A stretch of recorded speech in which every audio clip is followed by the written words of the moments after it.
Hello, and welcome to me trying to start a YouTube channel for the upteenth time.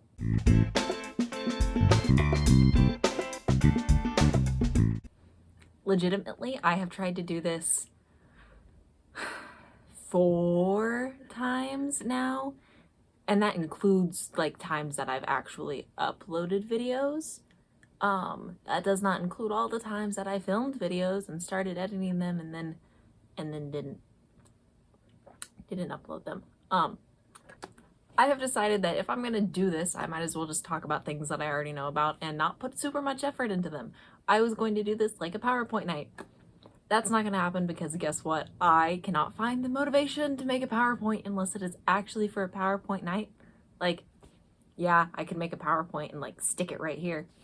Not happening. Nope, sorry. This is what you get. You get me PowerPoint nighting with no PowerPoint. So today, we're gonna talk about my favorite topic, the Great Baking Powder War.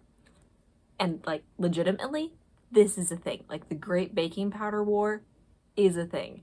The Chicago Tribune called it the Great Baking Powder War in a year. I was not wearing my ring, and now that's gonna bother me when I edit, but I'm not filming anything else, okay? So fun fact, I had an entire speech written on this at one point with 11 sources. I had 11 sources. And recently, my high school decided after 3 years of not deleting my account that they were gonna delete it. So I lost all of my speeches from high school, which I'm not mad about or anything. I didn't also have a very highly researched PowerPoint on a girls' school in a town I grew up in. Nope, didn't have that either. So all of these sources are real. I just don't remember what they are. So I'm just gonna pick and pull from what I remember of a speech that I gave roughly 4 years ago. Yay! So yeah, the Great Baking Powder War started between Calumet Baking Powder Company and Royal Baking Powder Company. And I don't know if I'm going to have graphics in this video, but maybe you will see some baking powder cans appear at this point in time. I don't know. Royal Baking Powder Company, which I put over here for some reason and mentioned second even though they were the first, was the first baking powder company to exist.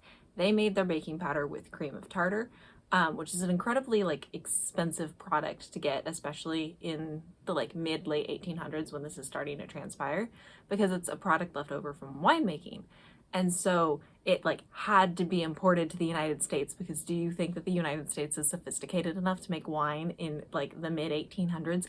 No, we were fighting wars. That wasn't a concern. That wasn't an American concern.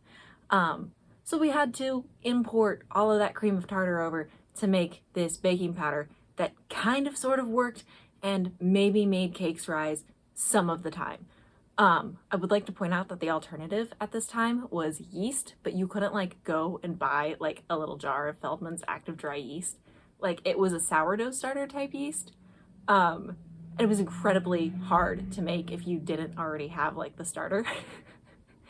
So like if you wanted a birthday cake, you were getting like a little, you were getting like that, like a birthday brownie. That's what you got. Calumet Baking Powder Company, on the other hand, was founded by William Monroe Wright in a year. And William Monroe Wright had worked for Royal Baking Powder Company and had been fired from he was fired from Royal Baking Powder Company, and this man lived his life out of spite, I swear to God, and decided that he was just going to like start his own baking powder company. He was gonna create a better formula that made your birthday brownies turn into birthday cakes. And he kind of did, with the help of a scientist whose name I also can't remember because all of my sources have been lost to time. William Monroe Wright created a baking powder formula that used 2 active ingredients that were not cream of tartar. And those were aluminum phosphate, and I don't know the science behind that, and dried egg whites. And I also don't know the science behind that. I just know that it worked better than Royal's baking powder. It just did. It just worked so much better. I have never been able to figure it out. Nope. I've looked this up so many times. I have read through the Smithsonian, like, how baking powder works page, like, 7 times within the past, like, month. And I still can't remember how it works. So take that as you will. You can look it up. It's on the Smithsonian website.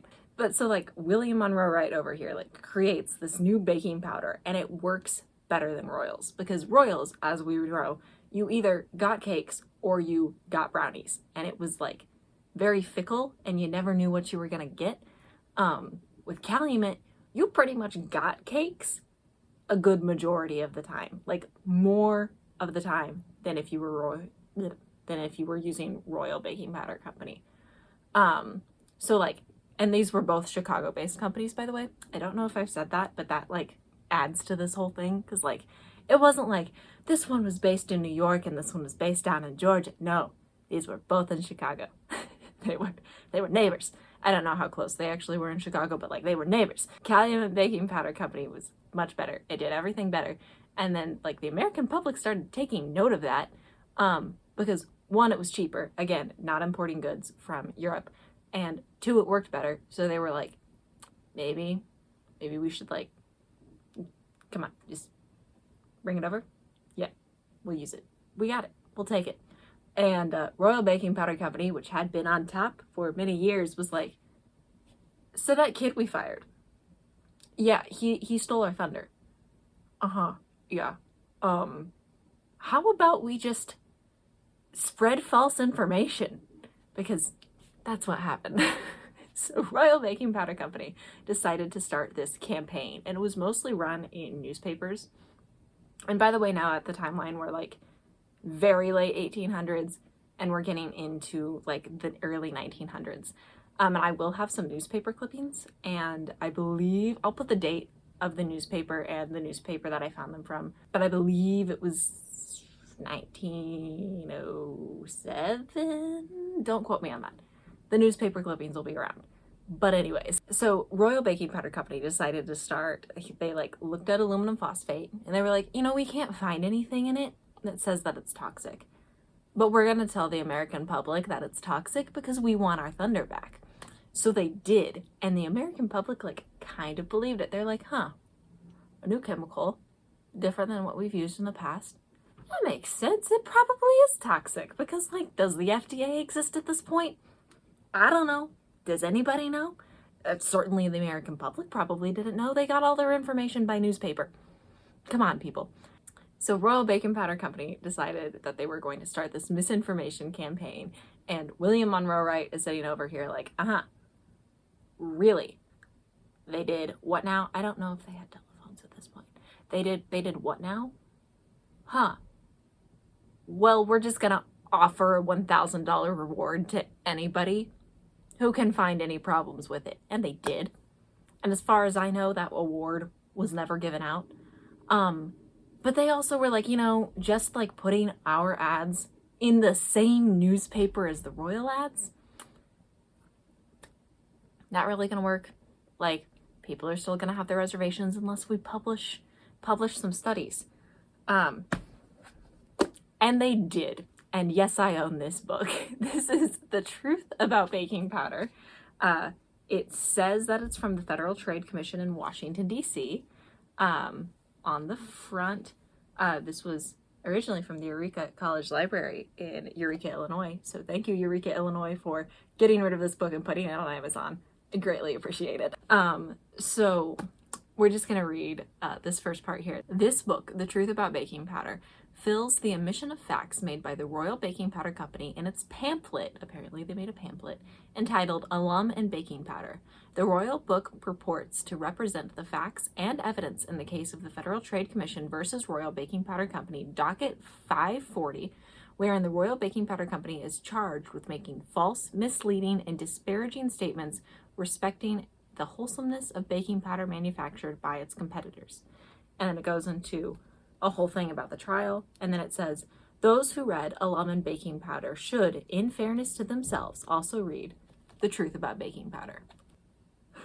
According to the book slip in the back, no one checked it out. That's fun. But there's like a whole truth and answer section, question and answer. There are the testimonies. It's a good time. We gotta love this book.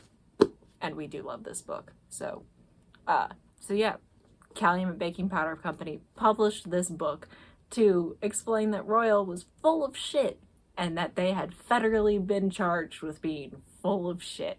And I think that's hilarious. Now, somewhere in here, Calumet switched hands. William Monroe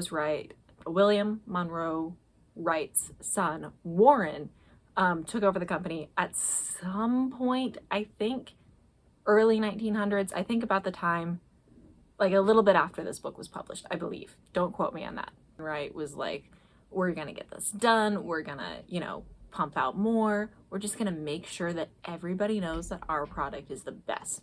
And Royal was like, okay, we've been federally charged with being full of shit on the alum claim. That's fair. We did kind of pull that out of nowhere. But there's gotta be something with like egg whites, right? It's like raw eggs cause salmonella.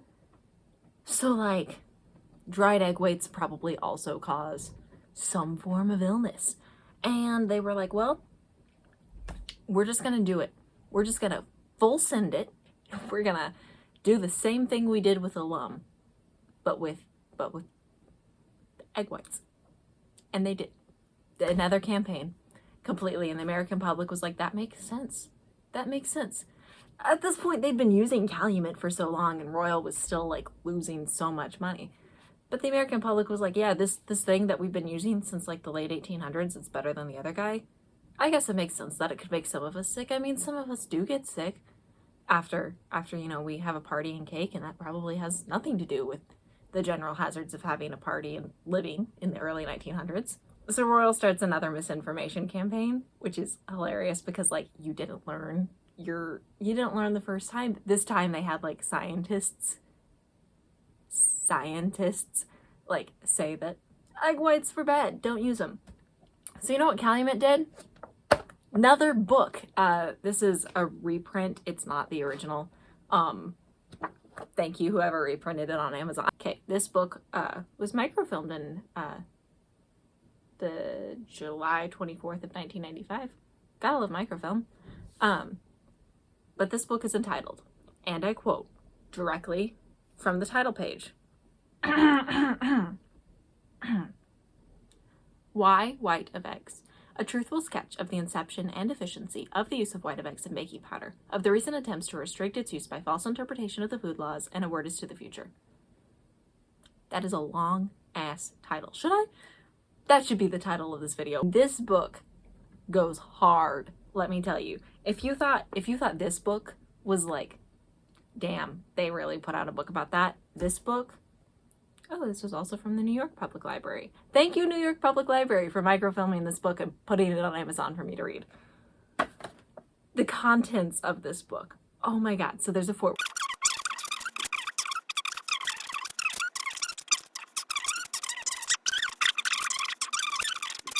I shit you not. There are 1, 2, 3, 4, 5, 6, 7, 8, 9 different states that attempted to prohibit the white of eggs, and it's only an attempt. They didn't succeed, and it's hilarious. One eternity later. I learned late yesterday that an attempt was being made to draw his name into a trade controversy between rival baking powder manufacturers. So like, they even like tried to misuse poor Dr. Crumbine's name. Like, come on, people. Are you not entertained? Is this not the most interesting thing that you have ever learned about ever? Because this is hilarious to me. So basically, this goes on for flipping forever. And it gets to the point where both companies start sending, like, undercover spies to the other one.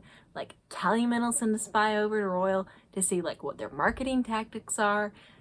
Royal will send a spy over to Calumet to see if they're, like, flubbing any of the tests.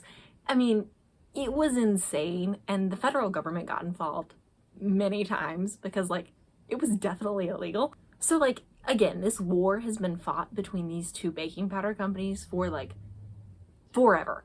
For flipping ever. And I'm sure people are very tired of it, but none so much as the Wright family. Like, Warren is, he's tired. Warren is very tired over here. Like, he's been running this company for forever. His father ran this company for forever, and he's done. He wants to retire to his Calumet horse farm in Kentucky. I think it was in Kentucky. They raised horses. One of them was in the Louisville Derby. You can go to the Calumet Farm website and find that. And so he sells the company like a month before the stock market crash. that caused the Great Depression. I shit you not. This man sold his company for like, I can't remember, again, the information has been lost to time. I had specific numbers. He sold it for like a lot of money, like a month before the stock market crash. So like, he had no problems during the Depression. This man was sitting at his horse farm, feeding his horses and feeding his family, and like, life was good. And then Royal like later sold to Standard Brands at some point in the 30s, I think. Both of these baking powders you can still like get on the shelf today. I know Girl currently also uses aluminum phosphate. I don't know about using egg whites in baking powder, if that's like a common practice anymore. I just know about the war. So basically this is the thing that I have been learning about since sophomore year of high school that my friends are very tired of hearing about, because I buy baking powder books, and this isn't even all of them. I have $50 worth of books in an Amazon wish list that are specifically baking powder books. So yeah, that is the Great Baking Powder War, the thing that my friends are tired of hearing about. And this was me just telling you about it without trying to reconduct any of the research that I did for my speech in high school.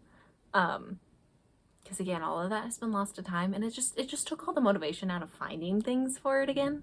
So we'll see how that goes. But yes, thank you for sitting in and listening to this rant. I don't know how long this rant will be. I don't know how much I will have to edit out. I don't know how many graphics I will put in. These are my favorite books in the world. If you would like to support me buying more books, leave a comment and let me know that I should buy the rest of the books and do an update on this, because I think it'd be hilarious. But yes, thank you for watching. No promises for content following this. I just really wanted to sit down and make this video. And we shall see you when the baking powder rises.